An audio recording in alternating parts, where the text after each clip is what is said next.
Hey guys, HDV here and welcome to a brand new video. Today there's quite a few things to go over. Collect 151 has been announced. We also have some pretty big rumors to go over for Pokemon Legends EA in regards to pre-order bonuses, also how many Mega Evolutions we're going to see. There's a lot of things to break down today. If you're excited for the video, make sure to drop a like down below. Let's try and hit 500 likes, it really helps out. Leave a comment with your thoughts on anything we cover in today's video. Subscribe if you're brand new, ring the notification bell. With all of that out of the way, let's get into the video and I really hope that you enjoy. So, starting things off, let's take a look at what has just been announced. Pokemon China has revealed Collect 151 Journey Set releasing January the 17th, 2025. In addition, a never-before-seen exclusive Pikachu AR card is featured in the Collect 151 Journey Set. So this is the Pikachu card. Looks really, really nice. I don't know if this is going to be coming anywhere else or if it is just going to be in China, but it's very, very similar to the 151 set that obviously we got everywhere else. It's very much based on that, but obviously there's like different cards and stuff that you can get. This is the actual website for it. So yeah, you got your Bulbasaur, your Charmander, and your Squirtle cards. You got your EX cards as well. Again, very similar to the 151 cards. However, though, this set does actually have shinies as well, which I would have absolutely loved in the 151 set. It says Collect 151 Trip. This has obviously been translated, so there probably is some errors. It'll be the first product of the Collect 151 booster pack and will be released on the 17th of January 2025. It includes two versions, so 5 card pack and 20 card pack. The 5 card pack contains 1 foil card and the 20 card pack contains 7 foil cards. For trainers who are trying to collect cards for the first time, you can choose to buy a 5 card booster pack. Trainers who are interested in collecting more foil cards, obviously the 20 booster pack. This is the pack art, so we got Pikachu, we got Oddish, stuff like that.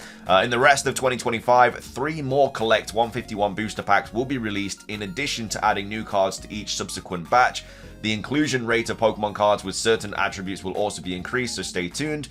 It says, in addition to conventional craftsmanship, cards with a rarity of C, U, and R in 151 have versions with Pokemon patterns and Master Ball patterns. So Master Balls are back, but yeah, this is kind of like the main thing that people want to get. In addition, Pikachu with the illustrated number 025 will have a special illustration flashcard version with the rarity of AR in Collecting Journey 151. More Pikachu new special illustration flashcards will be released in different Collect 151 sets as well. So this isn't the only Pikachu card that's going to be dropped. There's going to be others, I guess, in the other 3 batches of the Collect 151. So yeah, I mean, you'll probably still be able to get your hands on it. You'll obviously just have to buy it like online and stuff. Again, very unlikely that it's going to be coming anywhere else because we've already got the 151 set. But either way, wanted to quickly go over that. If you are a fan of the TCG, this probably is a card that you might want to get your hands on. Anyway, that's all that.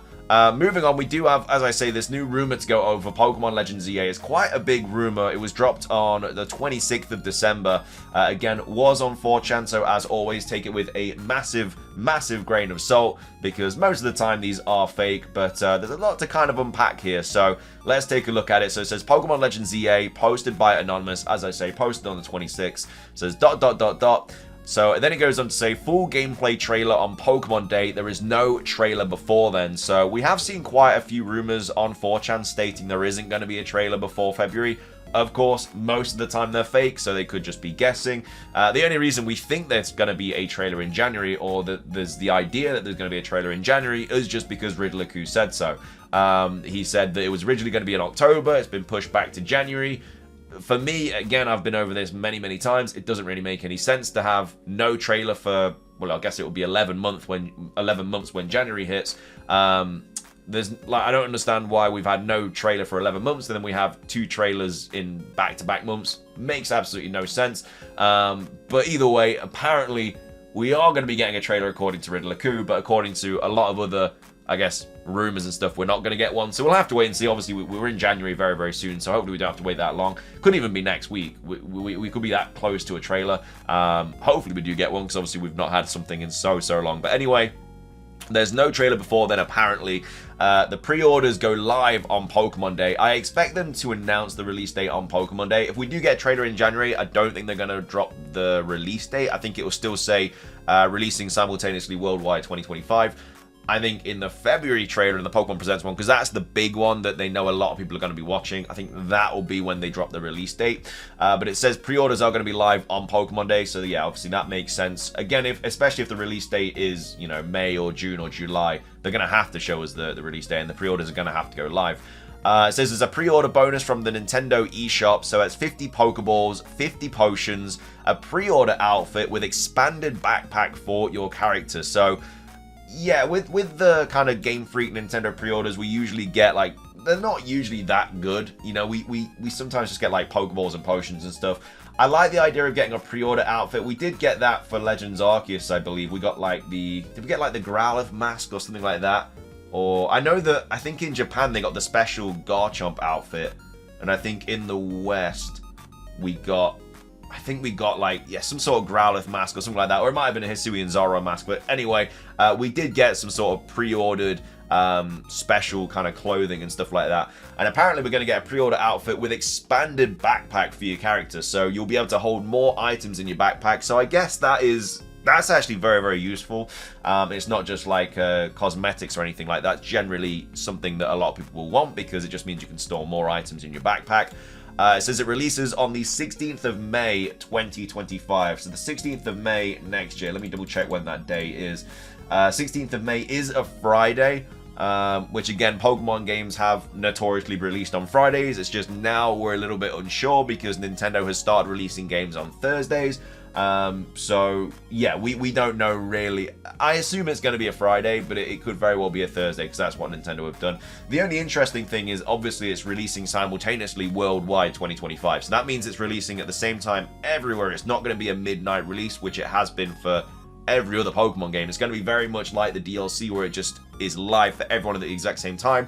I'm not a massive fan of it because the DLC for me went live at like 1, 2 in the morning, which was not ideal.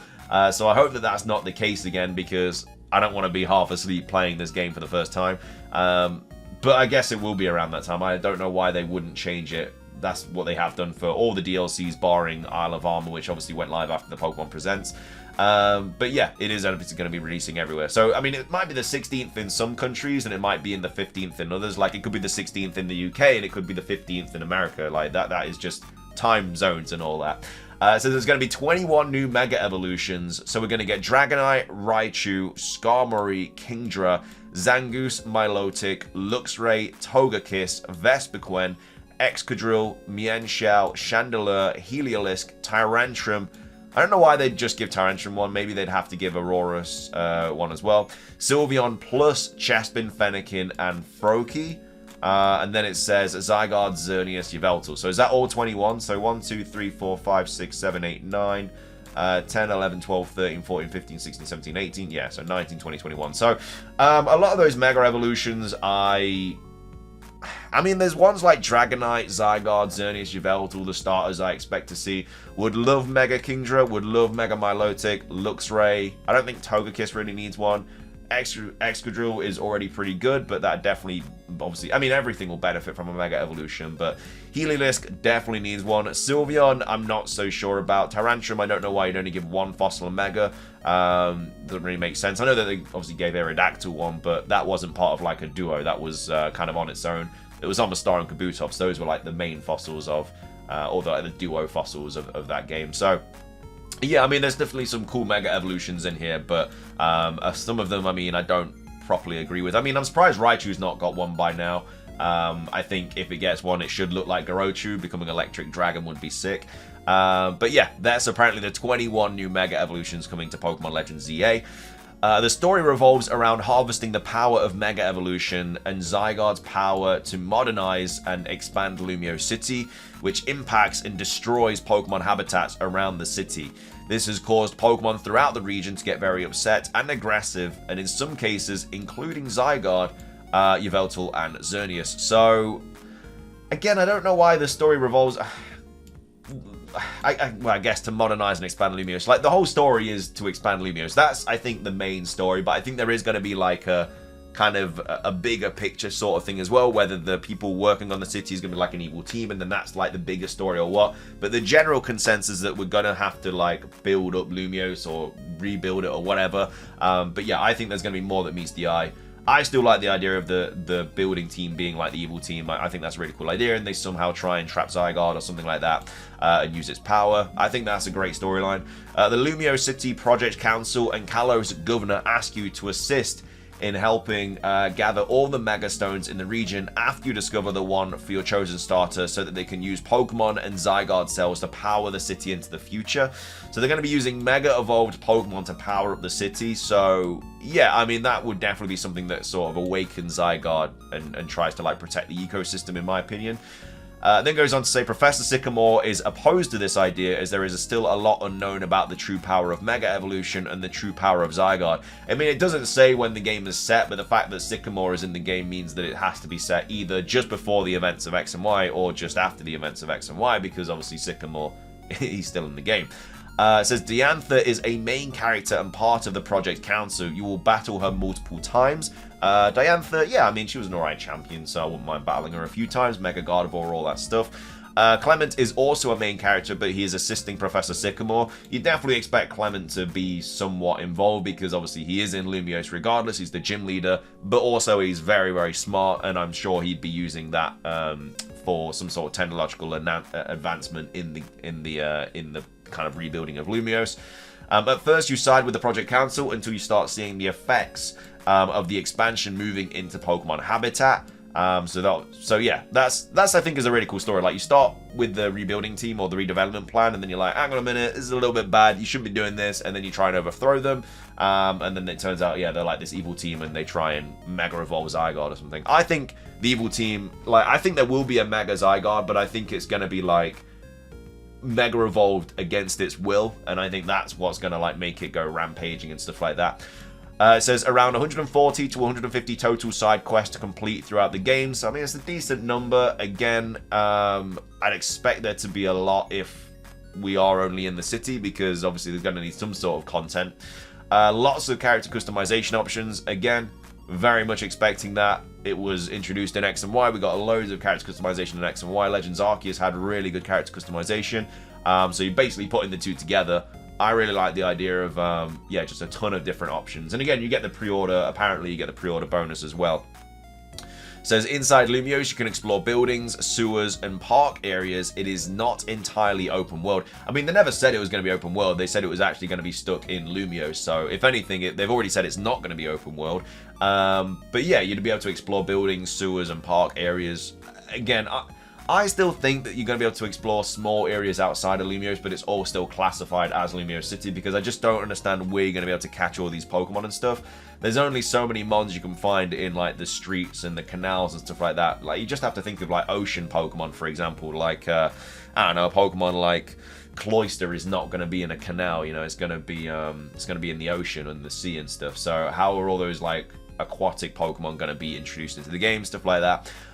It says all of the areas of the outskirts of Lumiose are open world. So again, these outskirts areas are what we're not sure. Like, I feel like they have to be in the game, but because they've said it takes place solely in Lumiose, that's the only kind of red flag about it. But I just don't understand how it's going to work without them. So yeah, I really hope that because they're not going to attack you and stuff in the city, are they? Like these Pokemon, I don't know. I feel like the Pokemon that are going to be in the city are going to be very tame, and then you go out the city, but it's still, I guess, classed as Lumiose, and then those where they're a little bit more rogue and stuff like that. There will be NPC battles throughout the game, definitely expecting that. It was shown quite heavily in the trailer, so I'm expecting a lot of battles in this game. It says abilities are in the game, which would obviously be a massive change to Legends Arceus, which didn't have abilities or held items. It doesn't say anything about held items in this rumor post, but yeah, abilities being in the game. I mean, it makes sense because obviously of Mega Evolutions, like, you'd want to know what their abilities are all going to be and stuff like that. It says breeding is not in the game. But the thing is, if it takes place after X and Y, like, why wouldn't breeding be in the game? Like, breeding was in X and Y. Why would they suddenly stop breeding if it's set in the future? I feel like the only reason breeding wouldn't be in the game if it is set in the past, like Legends Arceus. If it's set in the future, it has to be in the game, really. And it says, think of it as an X and Y Part 2 without the gym challenges and Elite Four. But the gym would still be in Lumiose, so maybe, I don't know, maybe that just gets changed to some sort of, like, battle tower or something. Because Lumiose kind of tower is, or Prism Tower is quite big, so maybe, yes, let's just get turned into, like, a battle tower or something. But Anyway, all in all, yeah, I mean, it's an alright rumor. There's a few things I definitely don't agree with, but let me know your thoughts on it. I think we are going to be getting pre-order bonuses announced and everything like that in the next trailer. I think that will definitely make a lot of sense. But let me know your thoughts on this trailer. Do you like, let me know your thoughts on this rumor. Do you like the idea of all these mega evolutions and all this other stuff that we covered? Let me know your thoughts on that, and then also let me know your thoughts on the 151 collect set as well. But that's everything from me. If you enjoyed, drop a like down below. Let's try and hit 500 likes. It does really help out. Like I said, leave a comment with your thoughts on anything we covered. Subscribe if you're brand new. Ring the notification bell for daily Pokemon content. Have a fantastic rest of your day. And until next time, peace.